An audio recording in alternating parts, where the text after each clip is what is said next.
Welcome everybody to the Founders Live Academy free training series. This is where you get your essential education for the modern entrepreneur. If you are new to the Founders Live community, welcome. We're stoked to have you. A quick background on Founders Live. Founders Live is a global event that brings together the startup community. The way that we go about doing that is in the form of happy hour, pitch competition, networking events. Super fun experience. I got the opportunity to meet Nick Hughes, the founder who's joining us today, a couple of years ago, and I opened the San Diego market. So once a month around the world, I think it's, Nick, feel free to put the stat in here, but I think it's like 70 cities now. And maybe, yeah, in 70 cities around the world, 85 cities around the world, which is so badass. Everyone comes together once a month, 26 countries. And it's a really fun networking. I don't want to call it a networking event. It's a really fun event where you bring people together. The pitch competition allows you to learn about startups that are popping up all over the world. We're solving these amazing problems that you didn't even know existed.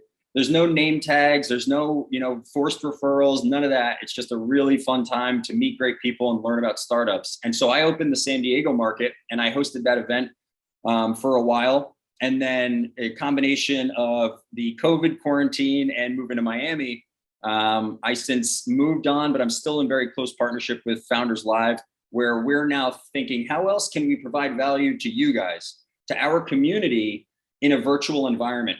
And one of the most common things we hear from founders is questions around, how do I grow my business? How do I sell my product? How do I do product development and marketing and finances and all these things? So we said, why don't we put on a free training series that is the essential education for the modern entrepreneur? So you're going to come here. We host these every first and third Thursday of the month.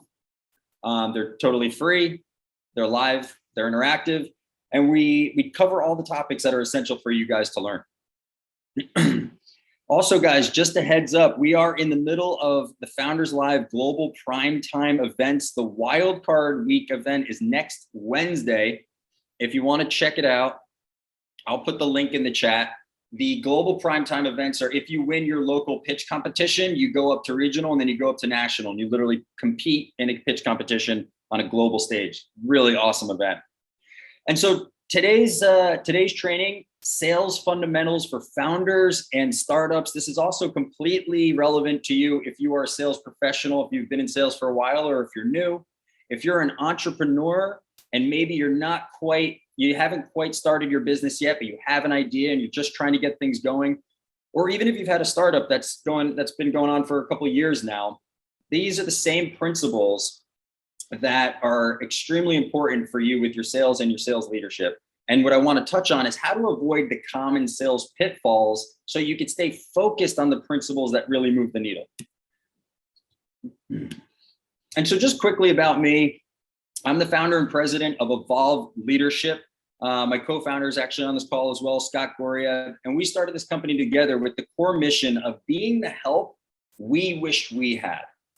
So throughout our career, experiencing all these different challenges as it related to sales and leadership and communication skills and negotiation, navigating tough, maybe tough personalities and tough bosses or tough clients, all these challenges that we had, what do we do to overcome them? And now that we've made some progress, we want to help others do the same.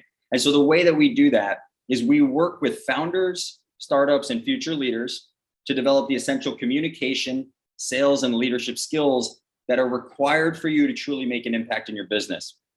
And this second part here, I was just talking about, I partnered with Founders Live in 2019, ran the San Diego event for quite some time, and then started the training academy with Gary Malcolm, who I believe is on this call as well. What's up, Gary?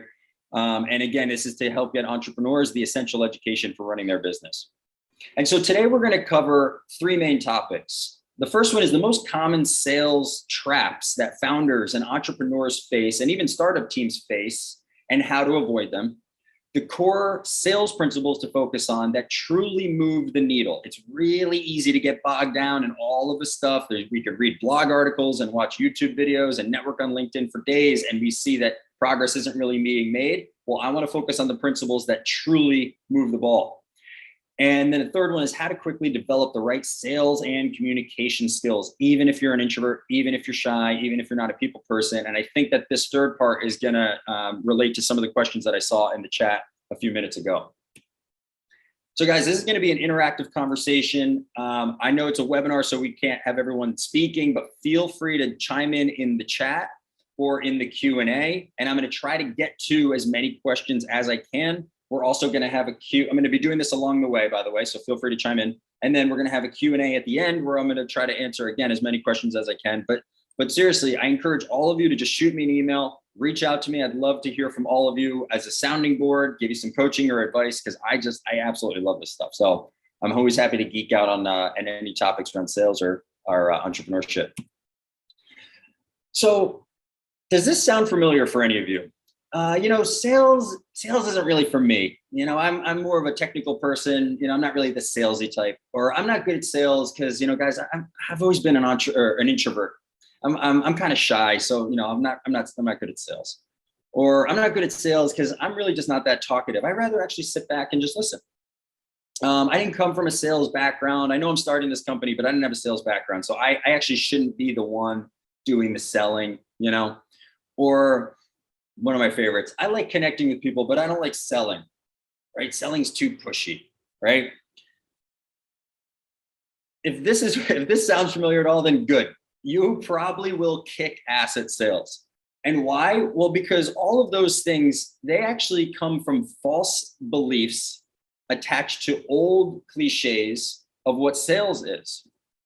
And those old cliches and those false beliefs end up putting us in a trap or falling into the same pitfalls that I see founders fall into time and time again. I feel like I have this conversation a few times a week now, where the result is the founder or the founding team or a new sales professional will avoid selling for other busy tasks, right? Oh, you know what? Let me get my whole website up.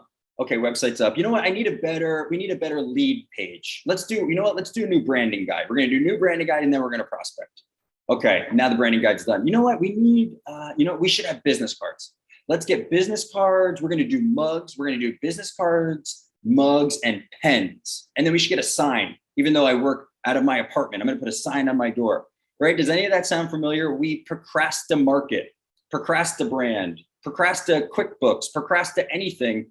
We use all of these things as excuses because they feel busy, but the reality is we're not picking up the phone. We're not reaching out on LinkedIn or via email and doing the sales activities that we know we really should do.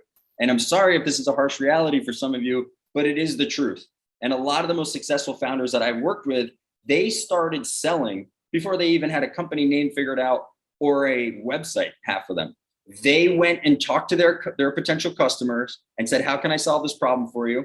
I have a product or solution. I think it might help. Let me hear from you. And they go and close a deal. And maybe it's in the form of a side hustle or beta users on their mobile app or whatever it may be, but they get things going first.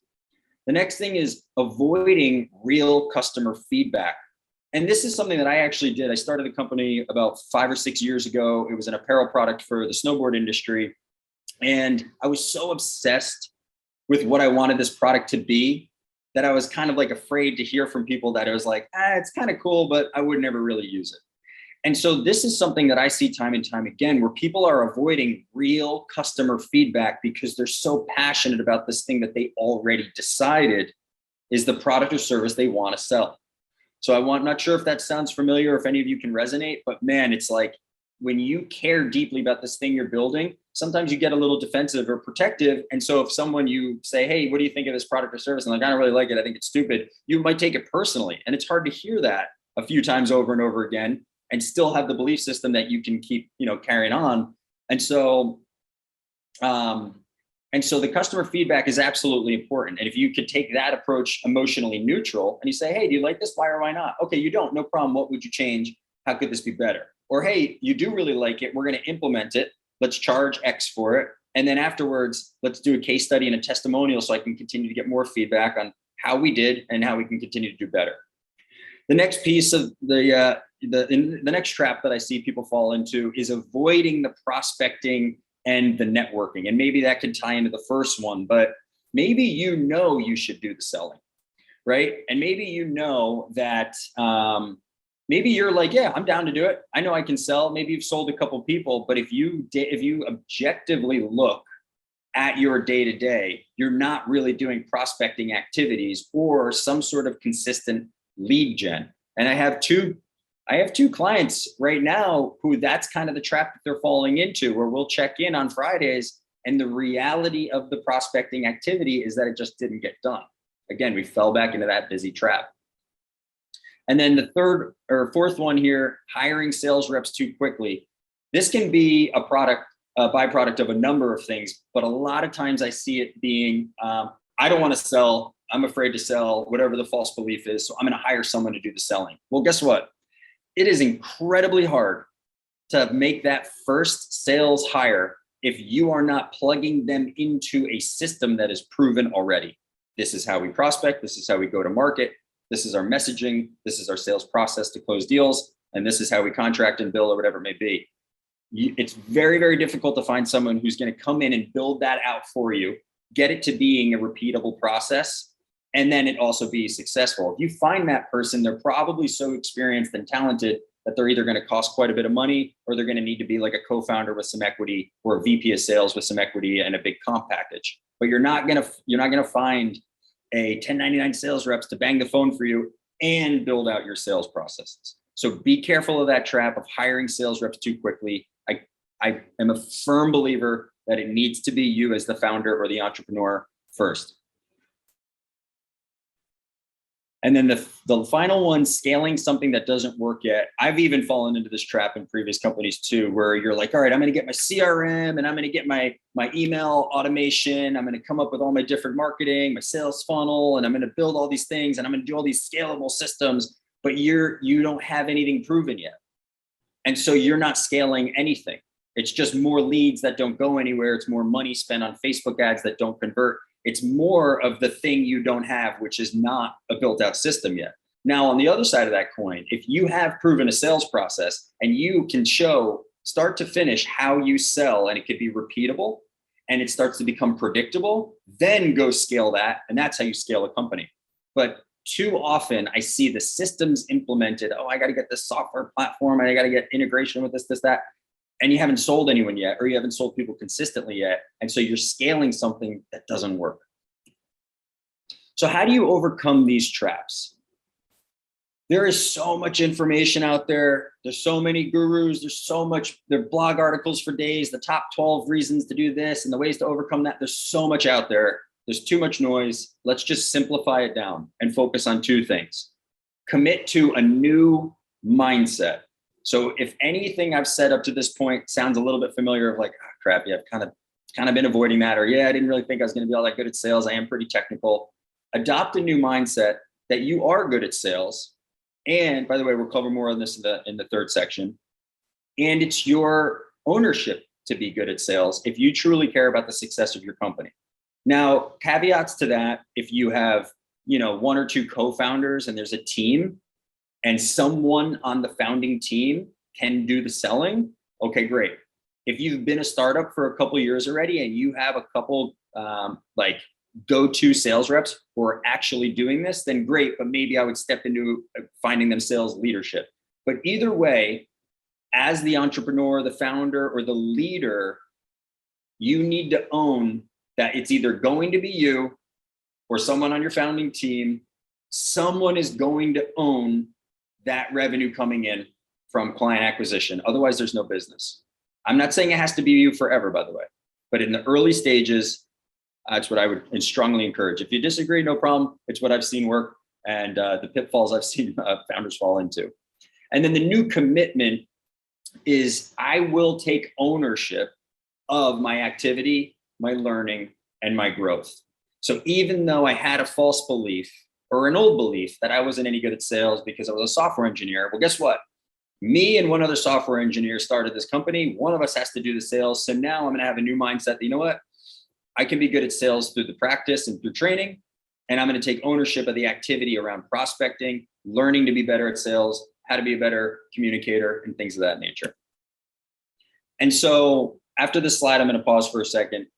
I don't like to just stay in theory land and just tell you guys what you should do. So let's talk about implementing some of this action. This is something that you could start to do today. If you're a founder, you're part of the founding team, you're an entrepreneur, I want you to start with backing into your monthly revenue targets. Don't overcomplicate it. Just get it, whatever your annual is, break it down to monthly. And then adjust this for your product, your service, your deal size. If you have an enterprise or a larger product and it's going to be more on a quarterly basis, that's fine. If you're a little bit more churn and burn and you could do it on a weekly basis, that's fine. So let's start with monthly. Back into the monthly revenue targets, break down the revenue into activity. So for example, it might look like we want to close $40,000 a month in new client revenue. And our average deal size is around 20,000. So that's just 2 clients. So I just need to get 2 clients per month. Well, a good rule of thumb is to use the rule of thirds or quarters. So you're going to roughly close about a third of your opportunities or 25% of your opportunities. So somewhere between a third and a quarter. So if I want to close 2 new clients, I should have 6 opportunities actively going in the pipeline. And to have 6 opportunities actively going, I should probably be running somewhere around 18 to 20 new meetings per month. So if I want to break that down into something even more manageable, that's like 4 or 5 meetings a week. It's actually not that crazy if you think about it. So now all of a sudden, this big 400,000 or 500,000 in revenue or more is just broken down into like, I just need to run a couple meetings a week. And then the rest will start to fall into place. So hold yourself accountable to scheduling 1 new meeting per day, right? 5 per week, and running 1 new meeting per day. The next thing that you can implement action on right away, literally starting with this training and right after, is practicing improving your conversations on each client interaction. So how can I be a better communicator in my cold emails, in my LinkedIn messages, in my networking? How do the conversations go when I'm on the phone, in my discovery calls? Am I asking the right questions? Constantly be a student of learning and feedback, so you're constantly improving your ability to communicate, your ability to influence and ultimately sell. So I know that was a lot. I'm trying to go fast. We only have 40 minutes left and there's 2 more sections, but I want to pause there for anyone. Any questions? Does anyone want to share any quick stories that like this sounds familiar or need any clarification on any of these areas?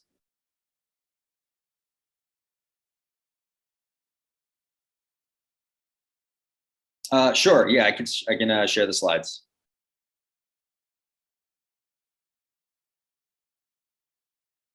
Touch on customer discovery versus sales. Can you actually elaborate that? Do you mean on like the style of conversation when you're asking questions in a discovery meeting versus sales versus, do you mean like kind of closing? Because to me, they're kind of all part of the same conversation.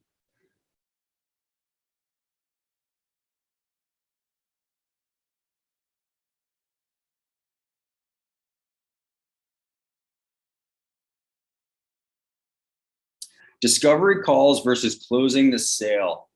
I feel like there's more to this conversation that I'd like to elaborate on. So maybe I can address this one towards the end, or John, I can connect with you directly to help understand a little bit more like exactly where this is coming from in your world, and then I can provide maybe a little bit better coaching.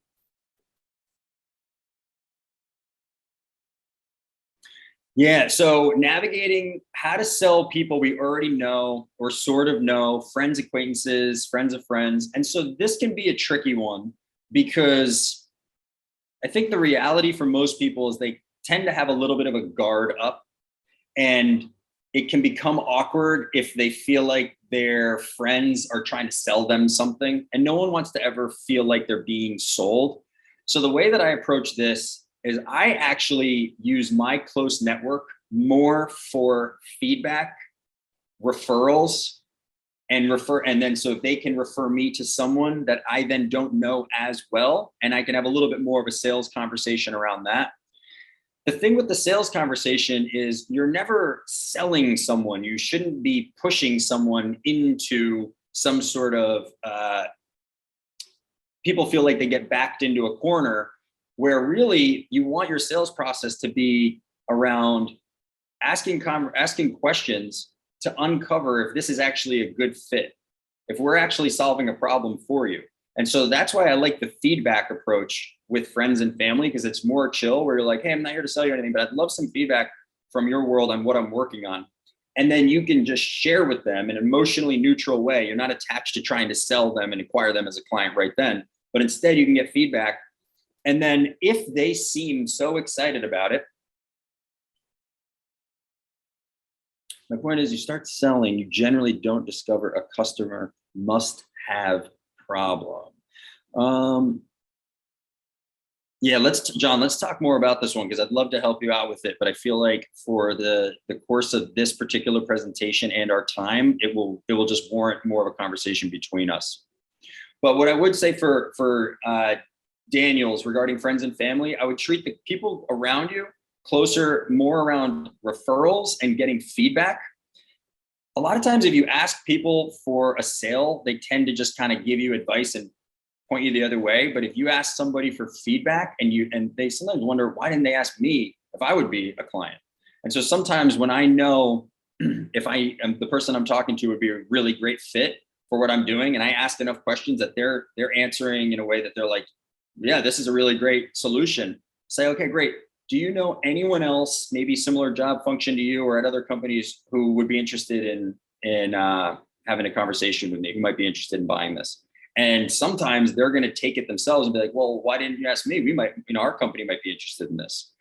And so you want to lead them to water, but you're not trying to force them to drink. And that's how my approach has always been, because I don't have a high pressure sales approach. And as a result, it's attracted a lot of sales to me, because people know they can talk to me and it's not a pushy sale. So friends and family aren't like, oh man, here's Alex again with another thing he's trying to sell me. It's like, oh, he's working on this project. Let me see what it is and give him some feedback. So hope that helped, Daniel. I'm happy to continue answering that for you either after this, or if you want to shoot me an email directly, because we're happy to dig into that with you more. And so the second part of this is sales principles to focus on. So there's a lot of sales principles out there. There's a lot for running your business. There's a lot for running a sales process. There's a lot for communication. These are the things that I have found have served me the best in my business, growing my business, helping my clients grow their businesses. And even before I started Evolve almost 2 years ago, when I was in sales. So I didn't really give my background, but I've been in sales for 14 years. I sold SMB, mid-market, up to enterprise. I've had tiny, $500 deals, and I've had $700,000 deals that took a year to close, and everything in between. And while I was selling, I was also always a sales trainer for the region, for new hires. I did sales coaching. So this has always kind of been my world. And I've always just thought about, like, what are the things that make people successful? What are the things that make founders actually grow their businesses versus the ones that seem to fail or burn out after a couple of years? And I boiled it down to these. This is the way that I view the world. You might disagree. That's totally fine. The biggest thing that changed for my clients, that changed for me, because I used to not have this, was consistency. So I used to do a lot of prospecting activity and close a lot of deals, and then I would have a dip because I wasn't staying consistent. I was bursts of energy. And I see a lot of my founders who come to me they're doing that. If you look back at their calendar, it's inconsistent bursts of activity. So consistency, a little bit every day, is better than a lot on occasion. Now, I think I actually made this quote up, with all due modesty, because I thought it was a quote and I Googled it and I didn't find it anywhere. So maybe I'll take the credit. I know some of you right now are actually Googling this quote, trying to prove me wrong, by the way. But if you find out who said that, let me know. Otherwise, I'm running with it. But it's a really great point. A little every day is better than a lot on occasion, because a lot of times that occasion never actually comes. The second part of this is being committed to the process, yet unattached to the outcome. And so this could maybe go back to the question around talking to friends and family. You want a mindset of being committed to growing your company, committed to being a person of value who helps other people solve problems. The way you help people solve problems is with your product or service, your widget, but you are unattached to an outcome. You are not needy for that conversation to go a specific way. You are neutral. And then what happens there is, I know this might sound a little woo-woo, but the energy is matched by someone who feels like they can actually just trust you and open up to you and share their pain points, and they're not being and you're not being pushy and they're not feeling like they're being sold to. It's the same thing with dating. Neediness pushes people away. In sales, a needy energy for the sale to happen or the next step for an outcome that you've already decided in your mind has to happen will push prospects and clients away. So you are committed to being a great person, high value, provide value, solve problems, but you're not attached to each conversation going a certain way. Maybe we're a good fit to work together. Maybe we're not. It's really no problem. That's the mindset. And then the consultative problem solver and trusted advisor, not a product peddler. You're not just there to force product on somebody. You want to be a problem solver. The way that you can help people solve problems, again, is with your product or service. And finally, listen 80%, speak 20. Become a person who is a great listener, who asks great questions. We're going to talk more about this at the end. And as a result, you're going to have people open up to you. You're going to find that deeper pain on an earlier call. It can be during discovery, to John's point. And so how do we start to implement this? We have to strengthen a new muscle around consistency, especially if it's something new, like now we're a founder and now we got to sell, or we're new to sales, or whatever it may be. So I want you to commit to this being a daily practice. So consistency around prospecting, networking, getting referrals, talking to prospects and existing clients for honest feedback, not just what you hope your product is because you made it, but truly, what does your market really think about what you're offering? Does anyone really care? Why or why not? Consistency around personal and professional development, reading, podcasts, coaching, taking online courses, getting mentors. This is something that I committed to my entire career. I always wanted to have people around me who I could learn from, who were better than me at whatever I was trying to get good at. I constantly was audiobooks or podcasts while I was working out or on bike rides. I read at night, and I surround myself with opportunities to always be learning. And so instead of trying to be like, all right, I'm going to read a book this weekend, or I'm going to catch up on it, just read a few pages every night before you go to bed, or listen to 20 minutes of that podcast that's 2 hours long. And in just a couple of days, you'll be done with it, right? So a little bit every day will change everything. A good way to do this is through time blocking. You said I have that next. No. So time blocking your calendar. So for me in my business, from 8 a.m. to 10 a.m., non-negotiable is my prospecting, networking, and referral time. So I do all of my business development every morning from 8 to 10. So I do my social posts. I connect with people on LinkedIn. I connect with the Founders Live community. I send cold emails, cold LinkedIn messages. I follow up on previous leads that maybe I haven't heard back from, but I just dedicate 8 to 10 a.m. to doing the prospecting and selling for my company. And then after that, the rest of the day is strategic initiatives for growing founders, or for growing Founders Live, but growing Evolve, content creation, videos, building out our funnels, building out all these things, because we already have the daily consistent practices around them. And by the way, I would just straight up do that. Just do 8 to 10 or 8 to 9, 9:30. It'll work miracles for your business. And then that notion of committed while unattached, I actually already kind of went into this in the previous slide, but if you have the mindset of, I don't need anything, I'm not attached, I'm not needy for a sale, I don't have the quota pressure, and I'll teach you how to get ahead of that in a sec, but like, you are committed to the process of being a helpful person, a person who helps people solve problems. Maybe you're good at networking, you can help connect people to other people to grow their business, and you're unattached to an outcome you decided in your head before each interaction. So if you're going into a sales meeting, you don't need to feel the pressure that it has to go a certain way. Just be calm and curious and ask good questions, and you'll uncover the pain. And if it's a really qualified prospect, you say, well, what's a good next step from here? If they say, well, it's actually not good timing for XYZ reasons, okay, that's no problem, right? And that person's going to want to come back to you because you didn't push them. Well, let's talk about that. What about next week, right? And so there's ways where you could be calm and neutral and still move a sales process forward, and you're not needy for a sale or an outcome or something to go a certain way because of quota pressure or hitting revenue targets or anything like that. And so the way that we pull this off, how do we actually do this? Be aggressive with the things you can control. Be aggressive with your activity, right? From 8 to 10 a.m., no, I don't schedule meetings. I hit the LinkedIn hard. I hit emails hard. I pick up the phone. I hold myself accountable, my business partner and I, and we've implemented this with our clients, especially the ones we do like outsourced sales management for. We have accountability check-ins throughout the week. So holding yourself accountable to the activity that you can control and hitting that really hard, because that's what's in your control. And then being calm and emotionally neutral to the things that you can't control.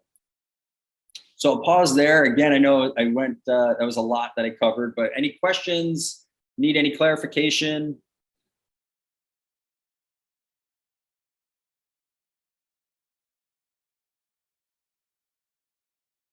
Let's see. Yeah, so Suzanne, actually right now, we use Excel and Trello. We just wanted to wait till we got to a point where we outgrew the setup that we have before we go and get like HubSpot or something. And we have, my business partner, Scotty, is an Excel wizard. And so we built out a really beautiful makeshift CRM that all the different tabs talk to each other, and we can track all of our prospecting activity. And then on another tab, we can track all of our opportunities and how they're moving forward. We can filter them in different ways. We have next steps monitored, color coded to be triggers for when we need to take a new action, stuff like that. And then Trello cards, again, between us for each of our assigned tasks that have to get done. And then we just have accountability and goals set for each of the relevant Trello cards.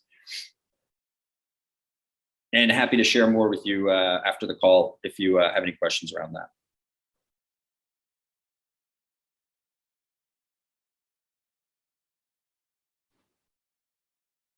Yeah, how to not take things personally and keep moving forward. So I think we're going to cover more of that in the third section coming up here. And either way, if you feel like we don't, I'll make sure to talk about it, because I do want to make sure we address that topic for you.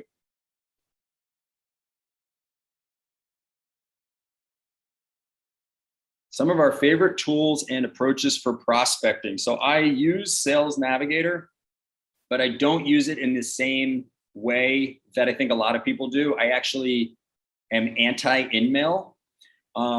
I like to think about what is the way that everybody sells these days. And I don't know about you guys, but I get about, 10 or 20 InMails a day, and every single message looks the same. So whatever everyone is doing, I spend time thinking about how can I do things differently. And so we'll use Sales Navigator to find people that we want to talk to, but then we actually use different approaches to schedule meetings and schedule meetings, leverage our strategic partnerships. We are very active, and we keep accountability around our referral and our referral network. So we treat channels like the same as like prospecting KPIs. But yeah, so for tools, email, Sales Nav, LinkedIn. We do use Infusionsoft for a certain type of email marketing. So I'm going to keep going here, and then we can come back to some more questions at the end. So we got about 20 minutes or so.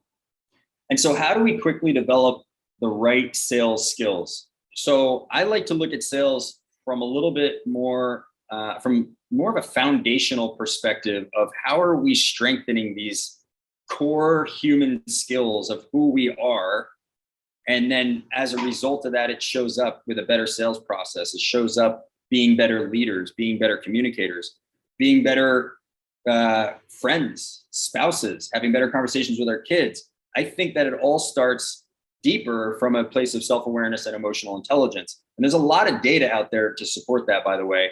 A lot of it is tailored around leadership, but I found it to be kind of the sort of linchpin for me that made me good at sales in my career. And that this is how I coach my clients on how to be good at sales in their respective environments. So focusing on these 4 areas: self-awareness, emotional management, empathetic listening, and high-value communication. And so strengthening these life muscles, so to speak, the byproduct of that is the ability to connect with people quicker, uncover deeper pain points quicker, build trust quicker. And I think for one of the questions, the byproduct of strengthening these life skills here is not taking things personally on a call when things don't go your way, overcoming objections with a calm, emotionally neutral state. And I know this maybe sound like a little bit woo-woo, but I'm telling you that like this is the Jedi shit, right? Like this is the secret weapon to getting the things that you want in life, whether it's sales, growing your business, or in your personal life. And so becoming more self-aware, practice becoming a person who seeks clarity and truth in how you truly show up for other people, not how you think you are, but feedback from others of how their experience of you has been. And I was forced to do this. Like, honestly, we did exercises like this in college. I was in a leadership development program. But my first job right out of college, I was a financial advisor. We sold financial products, and our managers were ruthless with feedback. We had to record our calls. We had to do role plays over and over again. And you would run a meeting thinking that things were going pretty well and that you were doing a pretty good job. And then you'd watch your recorded call with your manager and you're like, holy crap, I didn't ask any of these questions that I thought I did, or I was talking way too loud, or I cursed a whole bunch and I was meeting with, this older couple, and that's certainly not the time to curse, right? And so you want to read your environment and you want to make sure that you're matching your audience. Well, the next thing you know, you think that you did this really great job and you watch the objective feedback and you're like, oh crap, I have a lot of room to grow. I have some things I need to improve. So seeking clarity and truth and how you really show up in interactions will be an absolute game changer for you, especially in sales. The next piece of this is self-responsibility, not assigning blame to other people or outside circumstances, and instead taking ownership.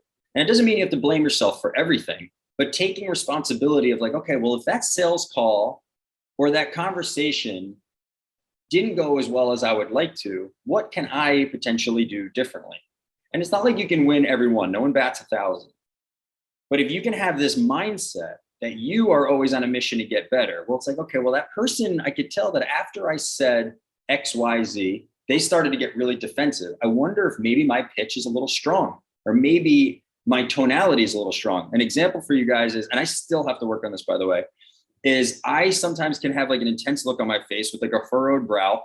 And I talk sometimes fairly stern, especially if I'm just seeking some truth in a conversation. And other people have told me that I can come off abrasive or like I'm pissed off, when really internally I'm not mad at all. I'm just having a conversation. So that's something that I had to practice on, was kind of softening and slowing down a little bit, because otherwise I could be really intense and, like overpower someone even when I don't need to be.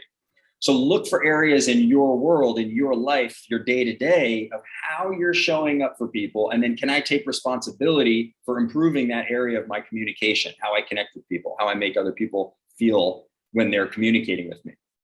I kind of guess I jumped to this next one, but a good way to do this literally is record your meetings. I highly recommend, back to the tools conversation, get gong.io, Gong.io. Phenomenal company. It's a software you can integrate that will record your calls and analyze how much you're speaking, what kind of questions you're asking, how the clients are responding to you. It'll help you dial in your win rates and where you're losing deals, but it basically just gives you brutally honest, objective feedback of how your calls are going for you and your team. You can literally set up a camera with your iPhone and listen to yourself. You can record a Zoom. I run a lot of my larger client opportunities. If we're going into like mid-market, I run them alongside a consultant partner who together we will go deliver that consulting and training project over the course of several months. So it kind of takes a team. So we sell it together. And after every single meeting still, and I've been doing this for 14 years, I say, all right, how do you think that went? And we'll give each other feedback. And I'll say, you usually do bring this thing up. You forgot to this time. And I felt like at the end, something was a little bit missing. So I think in our next call, we want to make sure we make this adjustment. And then I'll get the same one where, Alex, you missed an opportunity to ask a really good question. And then you went on a little bit long of a tangent on talking about, a particular, problem we were solving. And so I'm constantly in a state of getting feedback and becoming and being a student of growth, really. And then another one is adapting your communication styles, knowing your audience. If you're talking to someone who's a little slower paced, maybe you want to slow it down a little bit and match their energy just a little bit more. versus someone who's, they want to talk about sports and football, blah, blah, and you want to bring your energy back up and match them too, right? It's kind of like and I don't think this is inauthentic. I've heard people say like, oh, that's being fake. I disagree. I think it's just being thoughtful and intentional and a good communicator. If you're in the library, you whisper, doesn't mean you're fake, right? You just know your environment, and then you have self-awareness to show up appropriately in that environment. The next critical piece to this, emotional management. A way we could think about this is strengthening. The way I look at this is basically strengthening the muscle that is staying calm, cool, and collected. This will help massively on those phone calls that don't go so well if you're trying to, not take things personally if you're getting rejected on a client call or during a client meeting. Again, if you have the mindset of committed yet unattached, you're not attached to the outcome. You're neutral. You're being there to provide value and be helpful to that person. And so now I'm going to practice staying calm, cool, and collected. And I'm going to have my conversation that I prepared, my questions. I want to really listen to the person and see what they're coming from. If I can make connections of how my product can solve problems for them, great. If I can't, no problem. Maybe we're not a good fit to work together. But if that is where you're at, versus a pushy, needy energy, you're going to push people away. You're also going to, as a result, take things personally when they don't go your way. So strengthen the muscle that is calm, cool, and collected. So a good trick for this is recognizing your triggers. So a good one is getting an objection. And that's a trigger. And we feel the emotional spike, right? We call it taking it personally, or pisses us off, or it frustrates us. So we feel that emotional spike. Practice something simple, like maybe a little smile and a little deep breath, a little breath, to start to practice strengthening the muscle of coming back down to an emotionally neutral place. I have Navy SEAL buddies who I know from living out in San Diego. Why are they calm when bullets are whizzing by their head? And they actually live by this. They have this saying, and I don't know if it's in the Navy or just in the SEAL teams, but it's basically, that's like calm is smooth and smooth is fast. They still need to get something done quickly and efficiently, but they don't do it with haste. They don't do it with a weird urgency and nervous energy. They do it by staying calm. So I think about that in the sales world. If I hear something that feels like an objection, or they don't agree with what I'm saying, or they're not, just not picking up what I'm putting down for whatever reason, I don't need to attach an emotion to that. I might feel it, but I've strengthened this muscle over time where I could say, okay, tell me more about that. So I want to be curious about where that objection's coming from. Oh, you know what? We can do this internally. We don't need you guys. Okay, yeah, no problem. You certainly could. Just curious. Have you tried doing this internally? How did that go? Not, well, the reason you don't want to do it internally is because our service does this thing. So you see the difference? It's, if you could stay calm, it also allows you to think more clearly. And so this is all this work in progress of emotional management. And again, I also want to clarify, this is not ignoring your emotions. This doesn't mean dismissing happy, sad, pissed off feelings. It means it's how you manage your response to the emotion. So I feel frustrated that this person doesn't get what I'm saying, but I'm going to try to calm myself down and instead respond in an effective way instead of an emotionally charged reaction, if that makes sense. And then this third piece is strengthening the muscle of being curious. If your default state can always come back to, well, just where's that coming from? I'm just going to be curious. I don't need to, be attached to my agenda of selling something. Where's this person coming from? Have they been burned by a sales rep in the past? Have they tried to implement software like yours and it was an absolute nightmare? Next thing you know, they're up till 12 o'clock at night trying to fix a problem because a new company's software didn't integrate with QuickBooks and their payroll system. What types of challenges or what types of experiences have they had in their world that led them to this moment of objection, of denying you, right? It's not always about you. So if you could just be curious about where that's coming from, you're going to uncover a lot of information. You're going to stay calm and cool and collected. And the next part of this, empathetic versus active listening. The definitions are they're actually the same. Everyone is aware of active listening. The reason that I don't love the term active listening is because we tend to focus too much on body language to appear like we're listening. And I wonder if anyone can relate to this, where you have someone you're talking to and they're like, yeah, cool. Yeah. Oh my God, that's so cool. And you're like, Like, I could tell you're not really listening. You're just trying to act like you're listening. Very awkward. And it's like they're like too engaged in you. And it's like, it just feels fake and forced. So I have this kind of notion, maybe I'm wrong, but this is just the way I see the world, that when people hear active listening, they go into that like weird, try to look like I'm listening body language. So instead, I like to frame it as empathetic listening. And it's basically, I just want to understand this person. Empathy does not mean agree. You do not have to agree with them. You also don't need to combat with your opinion or your argument. You could just try to understand where they're coming from. And with this is another superpower that a lot of people are going to graze over. I think the last 5 or 10 minutes of what I'm saying, a lot of people graze over because everyone's looking for like the quick fix of like, well, how do I make more money? This is how you make more money. This is how you grow your business. This is how you get really good at sales, is this shit. And so if you use empathetic listening, it's your portal into trust. Everything you want, all of your influence, your sales, getting people to come work for you, raising money, having a client trust you, must come from a foundation of trust.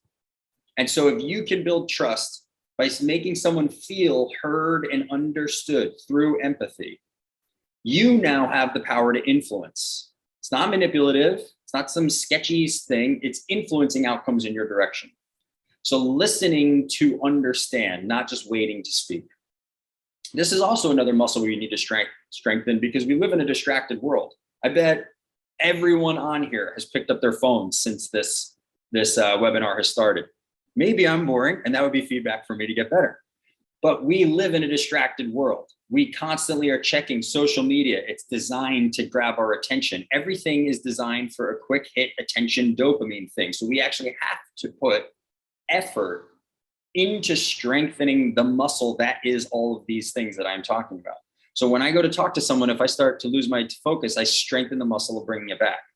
I strengthen the muscle of like, oh, I already know what I want to say. No, I don't need to say anything. I just want to hear this person. Okay, if that happened to me, how would that make me feel? I'd be pretty pissed too. Okay, so like you're actively trying to understand where somebody's coming from. You're actively trying to strengthen the muscle of staying calm and cool and collected. You're actively trying to seek clarity of who am I being for these other people. Do you see how this all builds on itself? This is all a giant strengthening of a life muscle. And these are all emotional intelligence pillars, but I think a lot of people get turned off by the term emotional intelligence. So I like to break it down. And then the fourth piece to all of this is high value communication. Mark my words, my friends, you will get promoted or demoted based on the level of your language. If you do not sound like someone and come off as someone who is used to speaking to the CEO, you will not get put in touch with the CEO. Or if you do, they're going to quickly be like, person's not on my level. No, thanks, we're all set. Not even hear you out.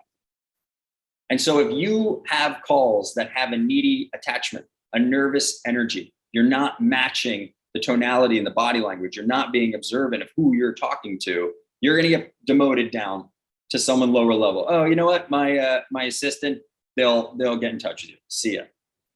So practicing high value conversations and communication skills. So when you are in a client interaction, your conversations must bring value to your client. They cannot be one that they're just fact finds for you to see if they're qualified.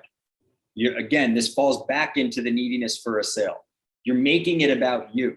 It's not about you. It's about the client. Don't be selfish. Every single client interaction should be about them. What is the reason/business reason that this person should care to read my email, my LinkedIn message, take my call, have this discovery call, explore my product, tell me about their needs? What are the reasons that they care about? Not your reasons that you have quota pressure and you think your product's so great and your features do this and these are the benefits. It's not about you, it's about them. So that is one element to high value communication. Another one is practicing the questions that uncover deeper pain points. A great place to start, open-ended questions, especially when you want them to do the talking. How does not having a CRM impact your prospecting? I heard you're using Excel, not a CRM.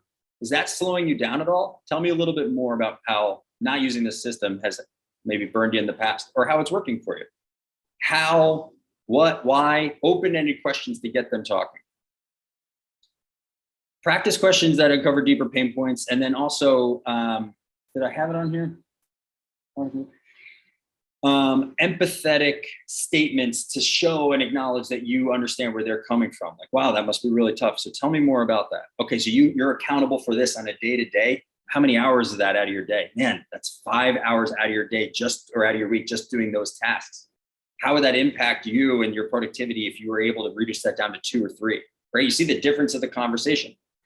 Then when it comes to what you're going to talk about, practice concise messaging for each area of your product or service. Have your stories and your quick elevator pitches or the next, 60-second, 90-second versions of all the different areas of how you talk about your product so you don't go on a long tangent. And so if you could be concise and it's just intriguing enough and they want to learn more about it, then you go deeper and treat it a little bit more like a dance. But you're so well practiced behind the scenes that you can share any relevant story, piece of data, industry expertise, your perspective, and all of this culminated into being a high value communicator. And then I already have touched on this one. I feel like I'm beating a dead horse here, but practicing calm, assertive body language and voice tonality. Being a person who gets promoted to the CEO. Being a person who is a helpful problem solver, not a product pusher needy for a sale today because your boss is breathing down your neck. The client does not care that you have quota pressure. The big takeaway for everything today, practice, practice, practice. I cannot stress that enough. Think about any movie you have seen that has made you cry, it's made you happy, it's moved you in some way. That is scripted. Everything that felt so real, everything that's felt so natural, that moment between those actors, that was all scripted and practiced. And it was practiced so well that it felt real, that it moved you to some sort of feeling. So for you, I cannot stress enough, practice your questions, practice your responses, practice how you overcome objections, practice a calm, emotionally neutral state, practice your self-awareness, just practice all of these things. So that's my piece on how to get better at sales quickly and avoid some of those pitfalls that I see founders fall into. We got about 5 minutes left. I know that last section was a little long. Maybe my feedback is take more pauses throughout. But any other questions? Anyone want to share any stories or need any clarification on any areas that we covered today?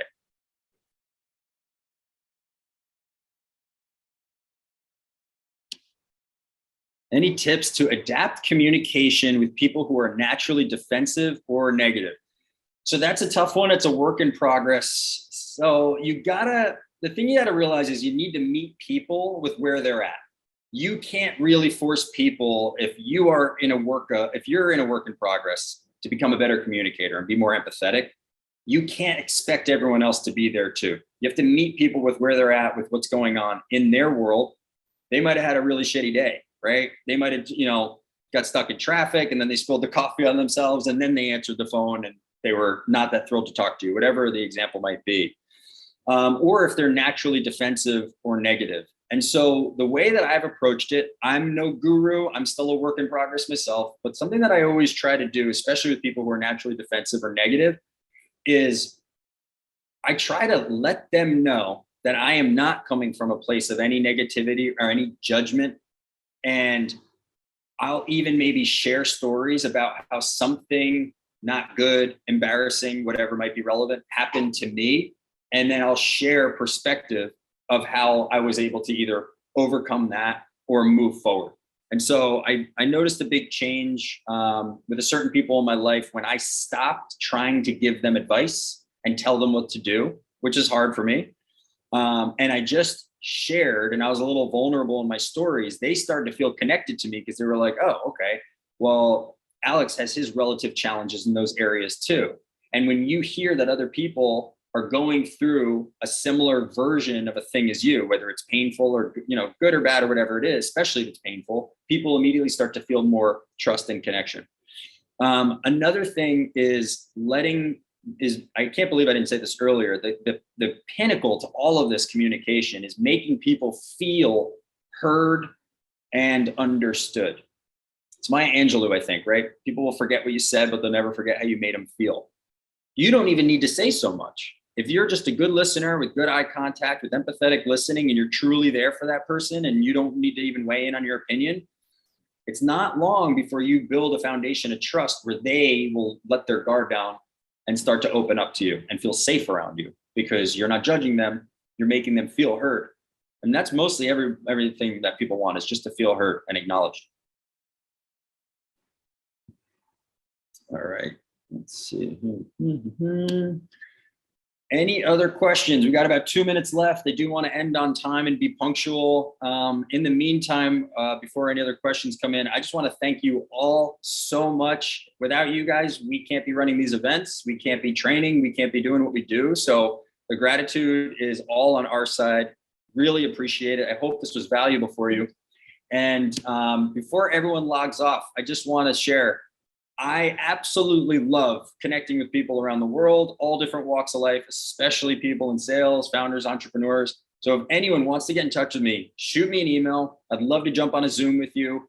I'd be happy to be a sounding board if I can do some networking and refer you to people, or even just kind of some sales coaching and what it is that you're going through. I know John and Daniel and a couple other folks had some really great questions. I'd be happy to dig into those with you if I could be helpful. Feel free to follow me on social channels. Pretty much everything is at Evolve Leadership. My YouTube is Alex Resnick at Evolve Leadership. We're going to keep, actually, that would be really awesome if you went and subscribed to our YouTube channel. I feel so corny saying that, but we're trying to grow a YouTube channel, which feels really hard for some reason. And our Instagram as well. That's where we put completely free training on all different areas of communication skills, sales training, how to run your business, etc. But the gist of it is, I'd love to hear from you if you want to get in touch. So we have 1 more minute here if anyone wants to ask any questions. Yeah, thanks, Russell. Thank you, Emily. Really appreciate it. Thanks, Tyler. Thanks, Nick. You guys are awesome. Thank you so much for joining. And it looks like it's 2 o'clock. So I'm going to leave this screen up here. If anyone needs to grab my contact info, Alex at evolveleadership.co.